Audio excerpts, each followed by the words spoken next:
Hello everyone, कैसे हैं आप सब। वीडियो का टाइटल आपने देख ही लिया होगा कि सारे के सारे लिस्टिंग जो आईपीओ हैं उनकी हम बात करने वाले हैं और मैक्सिमम लोग इसमें फंसे हैं। अब सवाल ये कि करें क्या। तो कहानी की शुरुआत होती है जब आईपीओ आता है तो प्रमोटर के पास होता है विजन और रिटेल के पास होता है पैसा, और लिस्टिंग के बाद प्रमोटर के पास होता है पैसा और रिटेल के पास होता है सिर्फ और सिर्फ विजन। और ऐसी चीज़ों के लिए ट्विटर को ज्वाइन कर लीजिएगा, सारी ब्रेकिंग न्यूज़ मिलती रहेगी। और रात के 10:30 बजे का शो जहां देते हैं 1 से 2 ट्रेड मिलता रहेगा। आज भी डॉक्टर पाथ लैब में पैसा बना है।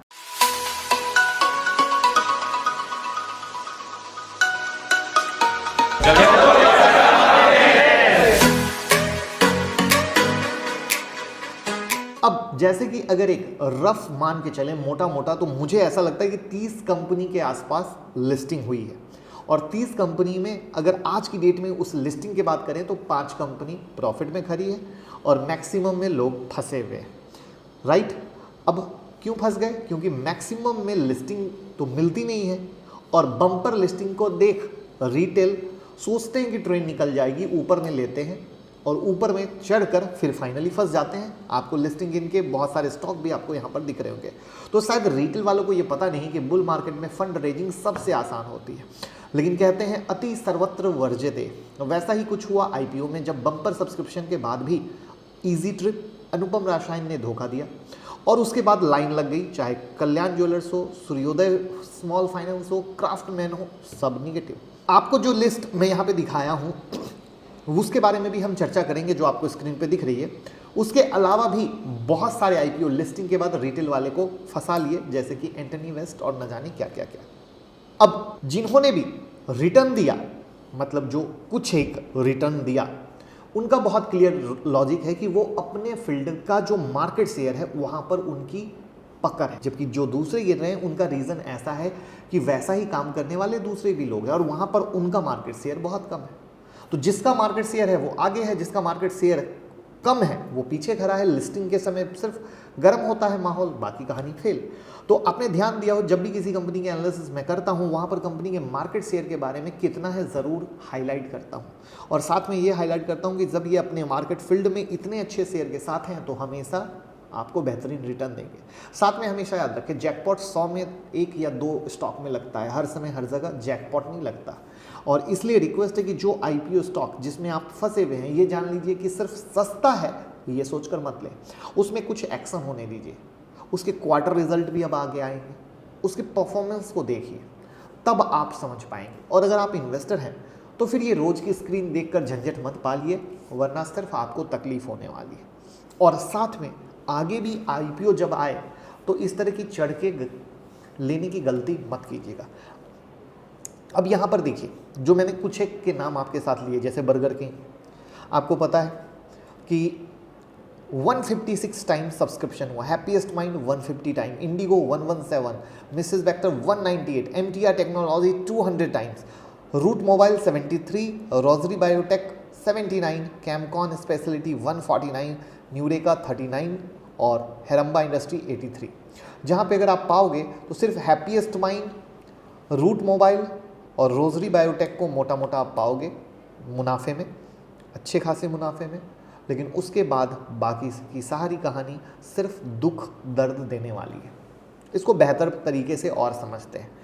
जैसे अगर आप, जो हमने एक चीज़ कही मार्केट शेयर वाली, अब जैसे कि अगर आप पकड़ के चलो बर्गर किंग, तो जो बर्गर किंग है उसके फाइनेंस जो हमने आपके साथ शेयर किए थे, साथ में वो जो काम कर रहे हैं उस फाइनेंस के आधार पर जिस तरह की लिस्टिंग गेन मिली, तो क्या बिजनेस 2 दिन में 2 गुना, 4 गुना, 8 गुना हो रहा है? आंसर है बिग नो।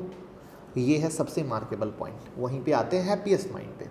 हैप्पीएस्ट माइंड या मान लीजिए रूट मोबाइल, ये जिस तरीके से जो काम कर रहे हैं उस काम में ये स्पेशलिस्ट हैं।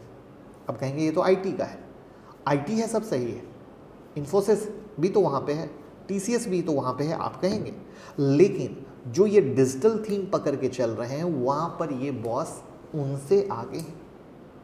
वो चीज़ इनको अलग बनाती है। जैसे अगर एक एग्जांपल की बात करें, एक पुराने शेयर के बारे में, एफएल इंडिया लगातार ऊपर। रीज़न क्या है?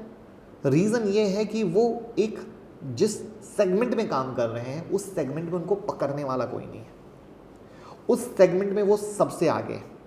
तो ये जो एक फ़र्क है ना, जो दूसरों से अलग करता है, वहीं पर रेयर कंपनियां अच्छी चलती हैं और एक ग्रोथ देने के चांस रहते हैं। लेकिन जब किसी चीज़ की अति हो जाती है तो वहाँ पर जो रिजल्ट जैसे कल्याण, सर्वोदय, इजी, इन सब का आया, बिल्कुल वही कहानी बनती है। चाहे आप इंटरनी वेस्ट ले लें, तो प्लीज़ इस बात को समझें कि जब भी कोई कंपनी आती है, बड़ी सज धज के आती है, आपको अट्रैक्ट करने के लिए आती है। क्योंकि अगर वो सज धज के नहीं आएगी, आपको अट्रैक्ट करने के लिए नहीं आएगी, तो आप पैसे कहाँ से लगाएंगे।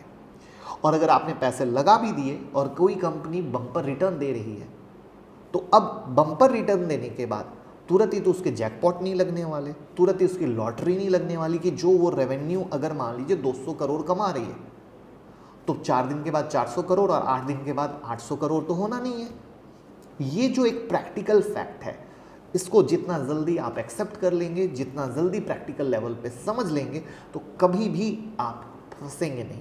तो उम्मीद करूंगा जो मैं क्रिस्टल क्लियर पॉइंट आपके साथ समझाना चाहता था, जो डेटा फैक्ट के साथ समझाना चाहता था, जो आप लोग हर दिन लाइव सेशन में रात के 10:30 बजे के शो में मैं जहाँ पे ट्रेड आप लोगों को देता हूँ, वो वहाँ पे आप लोग, या ट्विटर पे जो मैं आपकी हेल्प करता हूँ वहाँ पे जो पूछते हैं, तो उम्मीद करूँगा कि एक ही वीडियो में जो मैक्सिमम स्टॉक को कवर करने की कोशिश की है, हर एक नए नए आईपीओ वालों को उनका सवाल का जवाब मिल गया होगा कि आईपीओ को किस तरीके से देखना है, किस तरीके से हैंडल करना है। तो वीडियो पसंद आई हो, लाइक का बटन दबा के लोगों के साथ शेयर कर दीजिएगा, दूसरों की भी बहुत हेल्प हो पाएगी। Thank you so much.